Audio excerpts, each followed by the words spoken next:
नमस्कार, कैसे हैं आप सभी लोग। आज हम अपने घर में बैठे हुए हैं ब्रजेश मिश्रा जी के साथ। हमारे साथ शाश्वत मिश्रा जी भी हैं। ब्रजेश मिश्रा जी से हम दो सवाल करेंगे कि भक्ति और ज्ञान में क्या श्रेष्ठ है। जी, बहुत दिव्य क्वेश्चन किया है, बहुत अच्छा प्रश्न किया है हमारे मनु महाराज जी ने कि भक्ति और ज्ञान में श्रेष्ठ क्या है, हमें किसे अपने जीवन में उतारना चाहिए। तो हम कहना चाहेंगे कि रामचरितमानस में गोस्वामी तुलसीदास जी ने लिखा है कि ज्ञान के पंथ कृपाण के धारा परत खगेश न लावहि बारा। ज्ञान का मार्ग जो है थोड़ा कठिन है। ज्ञान के पंथ कृपाण के धारा यानी तलवार की धारा के समान है। जिस तलवार की धारा पे आपको चलने के लिए कहा जाए तो बहुत कठिन है, पता नहीं कब पैर फिसले और कब धोखा हो जाए। तो उसी प्रकार से ज्यादा ज्ञानवान व्यक्ति कभी भी अपने जीवन में सफल नहीं होता। अच्छा, ज्यादा अगर ज्ञान आप छांटेंगे जी। तो आप ये मत सोचिए कि सफल होंगे। अगर आपने भक्ति उतार ली अपने जीवन में, अगर आप भक्त बन गए भगवान के और नाम जप करने लगे, रामचरितमानस में ये लिखा है जी। कल युग केवल नाम आधारा, सुमिर सुमिर नर उतर ही पारा। खाली बस भक्ति ले आइए अपने अंदर, श्रद्धा विश्वास रूपणो, श्रद्धा और विश्वास आ जाए आपके अंदर।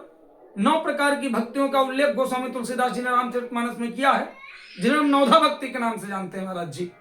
उन्होंने लिखा कि प्रथम भक्ति संतन कर संगा, दूसर रतिमम कथा प्रसंगा, गुरुपद पंकज सेवा, तीसरी भक्ति अमान, चौथी भक्ति मम गुणगन करो कपड़त जिगान। इस प्रकार से 9 प्रकार की भक्तियों का उल्लेख करके गोस्वामी तुलसीदास जी ने अंत में यह भी कह दिया कि नवमहु एकौ जिनके होई, नारी पुरुष सचराचर कोई, सोई अतिशय प्रिय भामिनी मोरे, सकल प्रकार भक्ति दृढ़ तोरे। भगवान श्री राम ने कह दिया कि एक भी भक्ति अगर प्राणी मात्र के अंदर आ जाए तो उसको अत्यधिक प्रिय होता है, उसका कल्याण निश्चित ही होता है जी। इसमें कोई संशय नहीं है।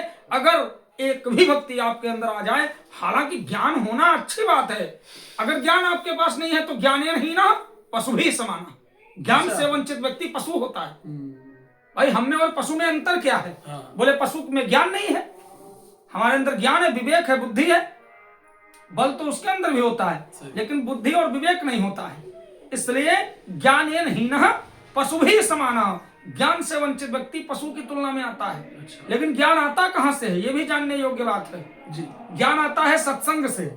बिनु सत्संग विवेक न होई। अच्छा, बिना सत्संग के आपको बुद्धि यानी विवेक नहीं आ सकता, ज्ञान नहीं आ सकता।